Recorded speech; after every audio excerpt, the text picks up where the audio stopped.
Hello, everyone, and welcome to the Majorly Minor Podcast. I am your host, Maris Shanahi, and today I wanted to discuss this concept of idea versus influence. Basically, the battle that exists between your ideas and the influence that those ideas may have. So instinctively, every creative wants to create and they want to have some type of influence. They want to make things and they want those things to have meaning in some way. That's what we're all searching for. And sometimes an idea that you have will start to create influence. And that's a very powerful moment because it means that your idea has now affected something bigger than yourself. This happens all the time in fashion, where a designer will create a runway collection that's so impactful that it influences the next 5 years of the fashion industry. Or even in music, an artist will make such a groundbreaking album that it affects what's played on the radio for the next several years. Creating something that has that level of influence, that inspires a new wave of creativity,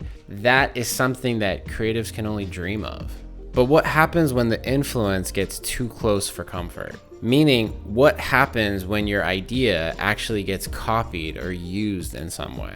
And I'm not talking about instances where an idea is completely stolen or taken from a creative, because obviously there's no justification for that. But what I'm talking about is, where do you draw the line on protecting your idea and cutting off its potential influence? So if you are a creative and you release any idea, that idea has the potential to be taken by others and used as inspiration for new ideas. And the people that are using your ideas may be above you, or they may be at your same level, or they may be below you.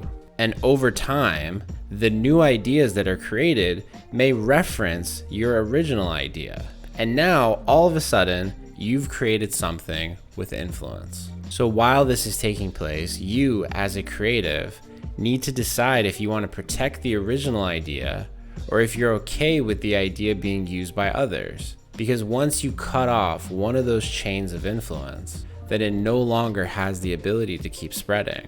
So you may be listening right now and thinking to yourself, that's easy, I would protect my idea. And yes, your ideas should always be protected. But think about all of the things that inspire you on a daily basis and all of the inspiration that you've referenced in your own work. Or think about all of the things you love that have probably been inspired by 10 other things before it. If we had to exist in a world where every creative idea was gatekept and there was no nuance whatsoever, think about how less creative we would be as a result. Protecting your ideas is fine, but in some cases, allowing your ideas to create influence and future inspiration is far more valuable. So that's it. Hope you enjoyed that. I'll be back with another episode soon. Subscribe to the podcast if you'd like, and thanks for listening. All right, see you later.